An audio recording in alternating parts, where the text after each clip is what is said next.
and welcome to the Direct Selling Success Podcast. I'm Anna Green, and I'm here to share with you tips, tricks, and training on network marketing done right. Thank you for listening. Hello, everyone. Hello. I am joined live here by Eve Cale from Giftwrapped by Eve, Eco gift wrapping queen. I'm so excited to have you here, Eve. Oh, thanks for having me, Anna. It's brilliant to be back chatting with you. We haven't chatted for a while, so this is lovely to have a chat and with an audience as well. I know. It's exciting. So you have been on my podcast before. I have, yes. Yes, quite some time ago. I think you were one of my first guests to do the In Conversation with series. Must have been a year ago. I think it must have been quite a while coming up to that amount of time. Yeah, so much has happened since then. Hasn't it just? Yeah. So I know that since the last time we spoke, well, the last time we were on a podcast together, you were just starting up your Giftwrapped by Eve business after your career business, I don't know what you call it, in Flamingo Papery. So tell us your story. Start us from the beginning for those people that don't know. Thank you. Yeah, for those of you that haven't met me or come across me before. So I'm Eve, and I'm based in Chippenham in Wiltshire. And it was while I was on maternity leave that I discovered the world of direct selling as a person doing the selling. Prior to that, I think I'd hosted quite a few parties. I've been the kind of serial party person who'd invited people over and done various different things. But I don't think I actually really knew what the words that we use in this industry, direct selling, network marketing, I didn't know what it was really, but I knew that I enjoyed it and having people around and buying nice things. So it was while I was on maternity leave that I discovered the world of direct selling as something that I could do myself. I was at a toddler group with my little baby and came across a really lovely store of cards. And I've always been somebody who loves sending cards and gifts to people. And I took a brochure home because I had a little baby with me. I didn't have time to really look properly. But I quite quickly did some sums in my head and worked out that, well, I needed all these cards and I like these things and they look fab, and I'm not going back to work, so I want to save some money, so I'll just join because I'll save some money, which I know doesn't always happen in this industry, but I was the kind of person who was like, oh yeah, I'll just save some money and I'll join up and I'll sell if I sell some cards too, brilliant, but otherwise I'll just save money on the cards that I like sending. So that was in 2012, so quite a long time ago now. My little baby is now at secondary school and had another baby along the way as well, so my little ones are not quite so little now. So I had the opportunity to grow my my business. I didn't really treat it as a business for quite a long time. The first few years I was just being mum and doing a few things around it along the way. It was later, actually, while I was pregnant with my second baby, that I started to take things a little bit more seriously and went for sort of promotion and things like that. And I did get there. So along the way, the business company changed along the way, and I continued. And in 2018, I sort of found that I've always been somebody who loves wrapping gifts and presenting them nicely. And we did sell, as well as greetings cards, we sold other paper products, including gift wrapping. But the companies were both predominantly known for the greetings cards. And I loved all of the wrapping things, but people didn't buy them very often, or far less often than the cards.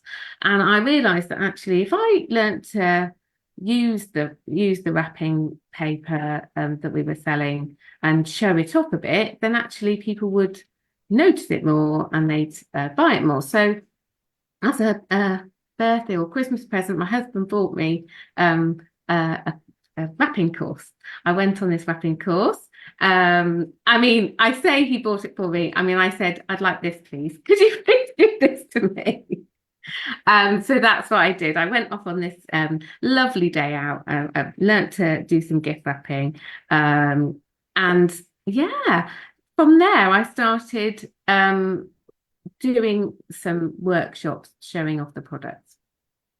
That was 2018. So I just started doing more of these sort of in-person workshops, kind of through word of mouth. People from places like the WI got in touch, and I started to go along to their groups and show them different ways of wrapping, and then lo and behold, they like to buy more as well, because when you show people how to use things, any of these products that people in network marketing sell, if you show people what they do and how they can use them, that's when they realize, actually, yes, I do want this.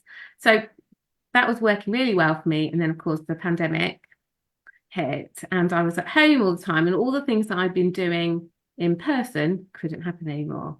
So I discovered this world of online business, as I think we all started to notice a bit more. Obviously, people have been working online for a long time, but I started to notice actually there was a lot more opportunity there. And that's when a little seed of an idea kind of planted, and I thought, well, there's more I could do with this gift wrapping stuff. I think I could do more with it, and I probably could do quite a lot of it online.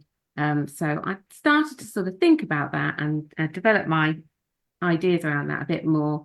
And sadly, last year, the company that I was working with announced that they were closing, and it was at that point I had the thought that, well, I should probably go all in and have a go at making this thing that I'd tried to start a bit more of a success. So that's when Giftwrapped by Eve, as it is now, was born, and that's what I've been doing for the last year.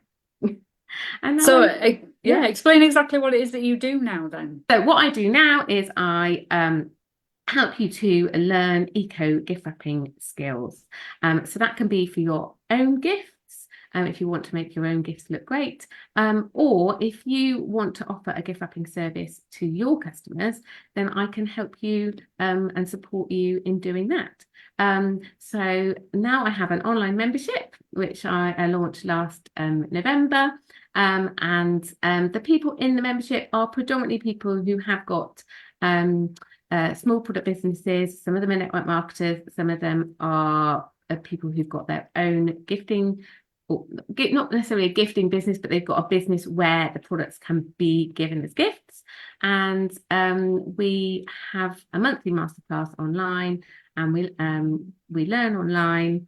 And obviously people can come and join in things live, but the beauty of online learning is that you can have a library and you can go back and have a look at things, especially when it comes to practicing a skill. It's brilliant to be able to pause and rewind and go back over things. So that is what I'm doing at the moment. I still do go out and about in person, and I do go to lots of WI groups and that kind of thing, and I love meeting people in person and doing those things too. But the massive change is focusing more on helping people learn online. And I've met people from all over the country, and working with people all over the place now, not just people who are in my local area in Wiltshire. So that is the big change. And I'm loving it. Yeah, and it's growing, isn't it? It's going fantastic. Yeah, which is really exciting. So we met. Yes. Will it be 18 months ago more? I think it was about beginning of 2023 that I was I met Charlie Day. I think I'd won something, and I was chatting to her about sales and my business and direct selling, and she was like, oh, well, you have to talk to Anna. And then I discovered your Facebook group, and I couldn't believe I'd not discovered you before, and I was hearing all of the things that I needed to hear. It was brilliant. So excited to be able to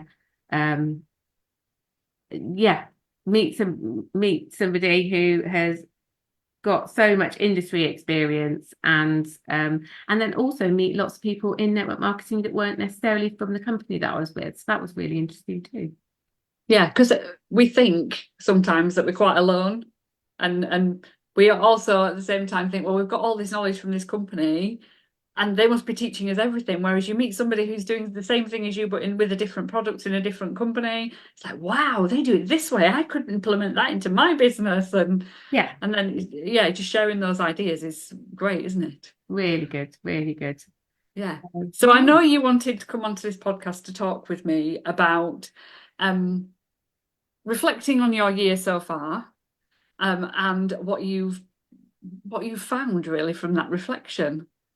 Yeah, it's a bit of a milestone, isn't it, when these things come round and you think, gosh, this time last year this was happening, and now where am I? So yeah, and I'm quite a reflective person. I'm not really into journaling and writing it down, but I do think over things quite often. And I had all these sort of thoughts, and I thought when you were looking for people to come on your podcast, I thought this is the kind of stuff that people might be interested in hearing about. And quite a lot of the things that have changed in the last year is really my mindset around what I'm doing in my business and how I feel about it, and what I feel about other people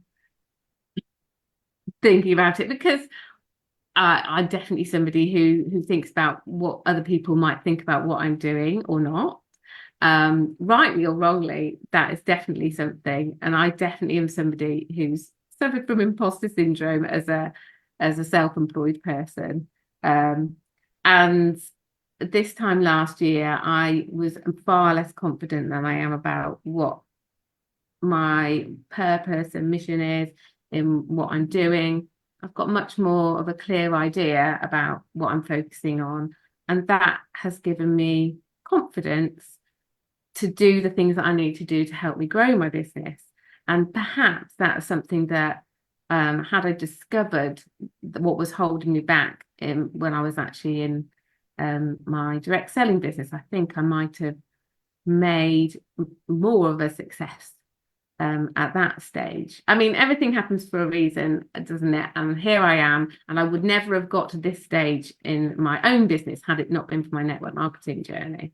So I don't, I mean, I'm not saying that what I did in that industry was not good or successful, because actually it was.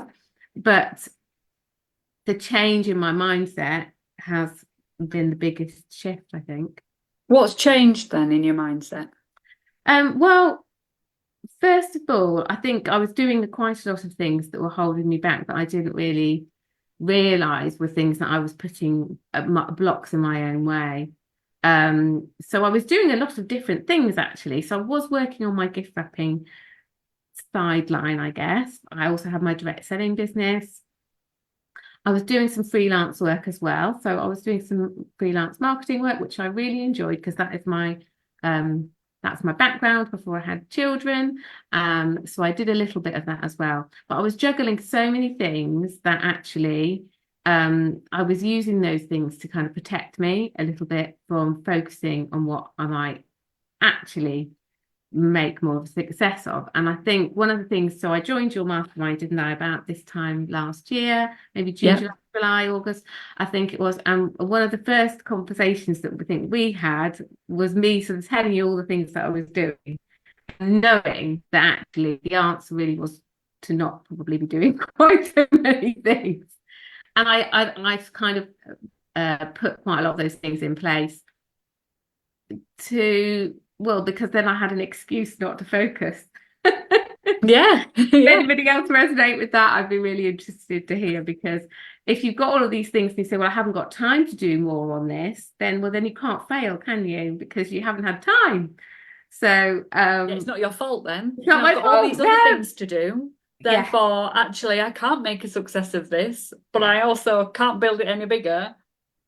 But I'm not going to fail, so it's all right. Yeah, absolutely. So I let go of quite a few things so that I could focus, and that meant that I had a really much clearer idea about who my ideal customer was. That meant once you've got that in place, it just makes everything else so much easier. So it's easier to be consistent with the things that you talk about, Anna, like about your social media and your marketing and the things that you need to do to show up. It's much easier to do that if you've got a real clear purpose in your mind and you're really able to then articulate what you're doing clearly to other people too, to your ideal client, yes, but also to your family, friends. Not that is the thing that matters the most, but personally, I do like other people. I do value other people thinking what I'm doing is a good thing. So if you could explain to them more easily and clearly, then you've got them behind you as well, and that certainly helped me then feel confident about what I'm doing. It works the other way around as well, though, doesn't it? Because when you feel confident about what you're doing, you're then more confident about telling them that it's a good thing. I remember all my family saying, "Are you still selling that thing? Is it really working? Still selling that thing?" And one person would say that, so you'd be worried then about saying, "Well, I'm only selling that thing, so that I mustn't be doing very well, or it mustn't be a good thing to talk about." So you would then say, "Oh, I'm just selling this. Yeah, I just do this, or I've got this little hobby thing that I do." yeah. And you not belittle it. What's the word? You just I kind of think, make well, it smaller. I think it is that, and I think I spent an awful long time in the early years saying just far You just too sell many cards. times. Yeah. Far too many times. And if my advice to anybody who's just starting out is to not do that. Take yourself seriously. What you're doing is important, and you've made a choice to do it. And for whatever reason you've chosen to do it, what you're doing is valid, and is a valid way of earning some money, earning significant money if you want it to be. And there's nothing wrong with that. And I spent an awful lot of time worrying about what the people thought, and that is, I feel quite sad now for my past self that I spent all that time thinking about that, when I could have been using that time much more productively, if my mind had been in a different place. So we do hold ourselves back sometimes. We do massively hold ourselves back. And I think we all do it in some way, shape, or form, don't we? Yeah. So when we were having a chat before this, you were telling me that one of the big differences was how you feel as a business owner. Because over the past year, has that developed? Yeah, I think so. I mean, I think one of the just a physical thing is that in the house now, I've got my own designated work area. Prior to that, I had my stuff in different places in the house. I didn't have my own desk. I used a table or whatever, or I'd move around depending on where other people in the family were. And in the summer holidays last year, I moved everything into one space, and I got myself a desk, and I made my space, and that made a massive shift in my mind that I'm taking this seriously now, and then the family can take it seriously too. So I do think that sometimes you have to, that was part of my, sometimes we talk about putting our armor on before we go and do something. So to make myself feel more confident, I gave myself a physical space that was, what I would deem to be a proper business owner's space. And it's making those small changes. Oh, the other thing I did was have some photographs taken. Yeah, they're beautiful photographs. Thank you. And do you know what, it was very good value. She did an amazing job in a really short space of time. I think it was about half an hour, the shoot. But they have been so brilliant because, first of all, I've got great photos to use in my content, but also just made me feel great, made me feel confident, made me feel official. Yeah, it's like having your own colours for your branding or your own logo or something like that, isn't it? And I know in direct sales you don't really need that quite the same. Yeah. But something that makes you feel like you're a business owner, whatever that might be, can massively change how you perceive what you're doing, especially when so many of us back in the day called it a side hustle, or I'm just doing that thing, or it's a little hobby, or it's something I do on the side, fit it around my kids. Yeah, and all of those things are valid, aren't they? Because the benefit of direct selling business is that it fits around other things, it's flexible, it's easy to start up. But sometimes we can then undo that strength by making it into, well, I mean, for a long time I thought, well, I'm not going to invest in myself or what I'm doing more because, well, it's just this thing. And the change made me reconsider that and, invest in things like photographs and, doing the mastermind. I did the mastermind for myself as much as for my business. But until that point, I'd never really spent that much money on what I was doing. And I think sometimes, like your new membership, which is just like £9, isn't it? That's a small investment to invest in yourself. And I think that if that had been around earlier on, I think it would have been just the kind of thing that I would have found really useful, just to give myself permission to take it seriously. Yeah, and I think that's the thing sometimes, isn't it? Giving yourself permission to say, well, actually, this is something valid that I am doing, and this is going to give me X, Y, Z in the future. So I am going to take it seriously, and I am going to treat it a bit more like a business because this is what I want, whether that's money or recognition or incentives or whatever it might be. Yes. Yeah. Yeah, because I was always the same. I never treated it like a business. I played. It was fun. I went for the goals and the targets and the incentives they put on, but I don't remember once ever treating it like a business. Yeah. And I don't know, something changes somewhere along the way. And you come to the realization that, me and you were saying this before, weren't we? If only I'd have done this, think how far I would have got. We got this far. Not treating it like a business, how far could we have taken it if we'd have treated it like a business? Yeah, definitely. And there's nothing wrong with, I think sometimes we might think, well, treating it like a business, that sounds serious and complicated and like something I can't get out of.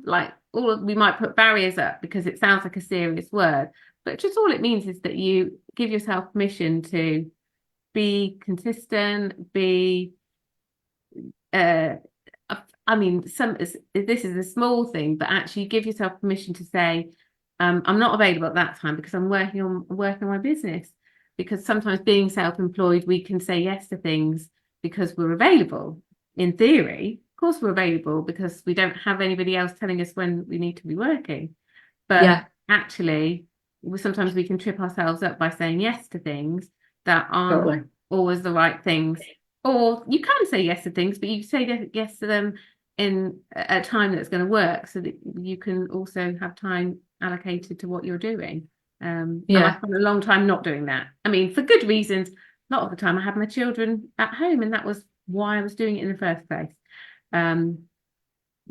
But as they've got older and they're out of the house more, then I have to be careful with what I say yes to, because I'm a reforming people pleaser, right? I don't think you're reforming. I think people pleasing is good. I think being a people pleaser gives you that empathy and that intuition and that likableness up to a point. It's when people pleasing goes too far without the boundaries that the issue lies. The boundaries. I see it as a strength rather than a weakness, totally. Yeah. But I totally get what you mean, because I have so many clients that come to me and say, well, I'm just not being successful with the direct selling. And when you look really deeply into it, it's because they are not prioritizing it. They're putting it last on this massive list of things that they've got else going on in their life. And this thing's just getting forgotten because everything else is taking priority over it. Yeah. And if you want to make money from something, if you want to be a success at something, it can't be the last thing on the pile. Yeah. It can't be. Even if you don't treat it like a business and you treat it like a hobby, it still can't be. Yeah. Yeah. So looking ahead a year. Yeah. This time next year, where are you going to be? What's going to have changed? Well, I think I've really the last 6 months, I would say, have been where I've been most consistent. and I've got a much clearer idea about what a whole year at Giftwrapped by Eve looks like. And I think that's what's so nice, is that once you get into this, because now I don't have things to distract me. Well, I have plenty of things to distract me, but I've lessened that. And so I'll be going this time next year. I've been through another whole year of my online masterclasses, and hopefully a lot more people will have joined my membership, and I'll be helping a lot more people with adding gift wrapping as a service to what they already offer. I do also work one-to-one with people, as well as in the membership. So some of the members have also had one-to-ones with me, and it's helped them identify where they could actually be offering this extra service to what they're already doing. It's quite an easy add-on to offer gift wrapping as a service to your customers, because we all lead busy lives. Adding something like this can save people time. It can make, if you can do the skill that they maybe feel that feels stressful to them, then you can make, you're really adding a lot of value. So hopefully I'm going to be helping a lot more people making their gifts look great, and also in an eco-friendly way. So my big value is about making it easy to be more eco-friendly. So looking at the kinds of materials that you're using, looking at whether you can actually reuse or repurpose things that you've already got. I saw something fabulous last week, which was that I did a guest expert slot in somebody else's group, and they'd taken the idea of making a mini gift bag, and they'd used one of their catalogues to make the bag, which I thought was just a brilliant idea. So they'd taken the technique and then they'd repurposed something that they'd already got. It was on brand because they'd used the catalogue, and it looked brilliant as well. So I'm always like helping people, trying to find the easy ways to just be a bit more eco-conscious. A lot of the businesses, a lot of product businesses are looking at how they can make their products more eco-friendly. So why shouldn't the wrapping and the packaging be eco-friendly too? Absolutely. So what about business-wise for you? What will you be doing differently over the next year, and what learnings will you be taking forward into the next year? Yeah, that's good. That's a really good question. So I think I've really worked hard on being consistent, and I've really made some big changes to the way that I manage my time, plan my time. That doesn't mean I'm working all the time. Most of the time I'm not working. Good. Actually, because there's lots of things that I need to be doing to support my family, and also lots of other things that I like doing.